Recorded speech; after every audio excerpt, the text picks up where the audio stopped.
Assalamualaikum warahmatullahi wabarakatuh. Semangat pagi anak-anak.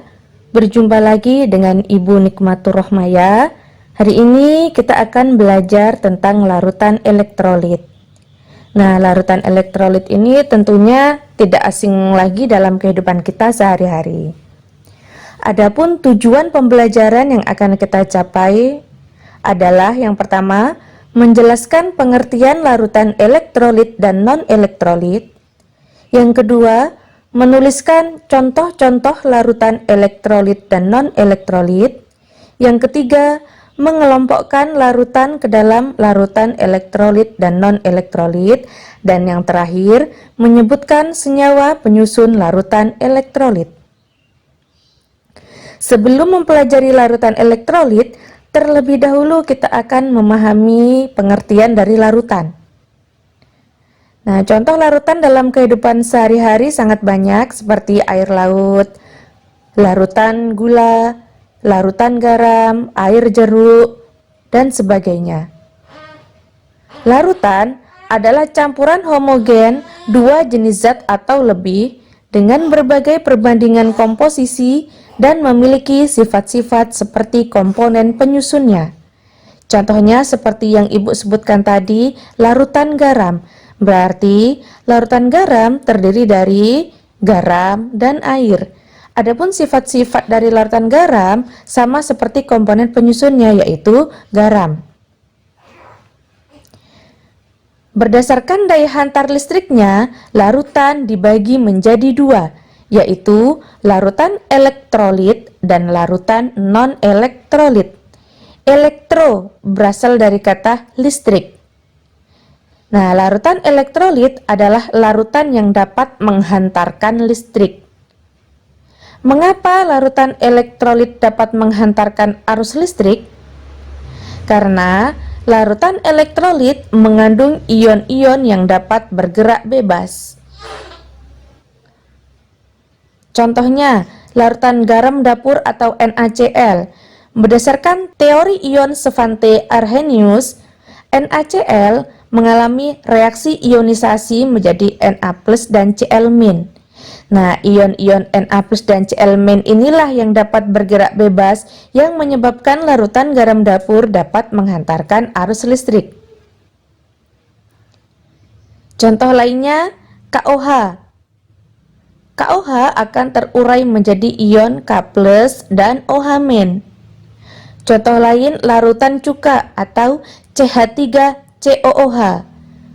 Nah, CH3COOH akan terion menjadi CH3COO- dan H+. Nah, Ibu ulang sekali lagi. Larutan elektrolit bisa menghantarkan arus listrik karena mengandung ion-ion positif dan ion negatif yang dapat bergerak bebas. Ion-ion inilah yang dapat menghantarkan arus listrik. Sedangkan larutan non-elektrolit adalah larutan yang tidak dapat menghantarkan arus listrik. Mengapa demikian? Karena dalam larutan non-elektrolit tidak terdapat ion-ion yang dapat bergerak bebas, atau secara sederhananya, larutan non-elektrolit tetap berwujud molekul-molekul netral ketika dilarutkan dalam air. Contohnya, alkohol atau etanol C2H5OH. Dalam air, dia tidak mengalami reaksi ionisasi. Jadi hanya mengalami perubahan wujud aja dari etanol liquid menjadi etanol larutan, aqueous. Urea juga tidak mengalami ionisasi atau tetap berwujud molekul netral. Nah, karena tidak ada ion-ion inilah, maka larutan non-elektrolit tidak dapat menghantarkan arus listrik.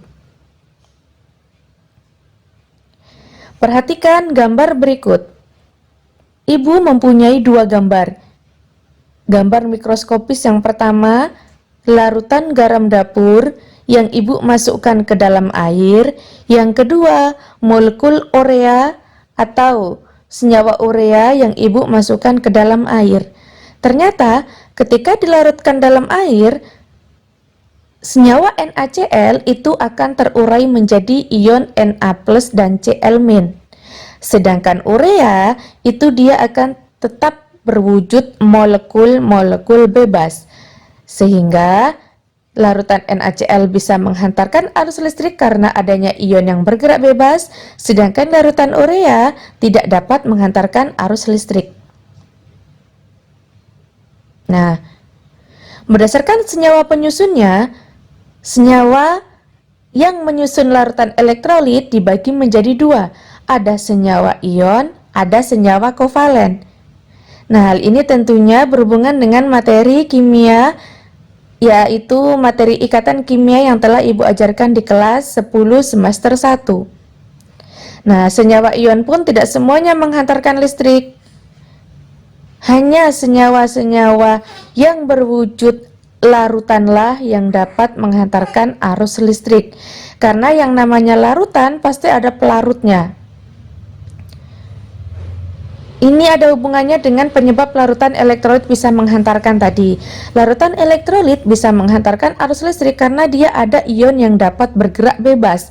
Sedangkan bila senyawa ion itu berwujud kristal atau berwujud lelehan, ternyata dia tidak terurai, tidak terionisasi, sehingga tidak ada ion yang dapat bergerak. Jadi meskipun senyawa ion, garam dapur yang berwujud padat atau kristal itu tidak dapat menghantarkan listrik. Dia hanya bisa menghantarkan listrik ketika berwujud larutan.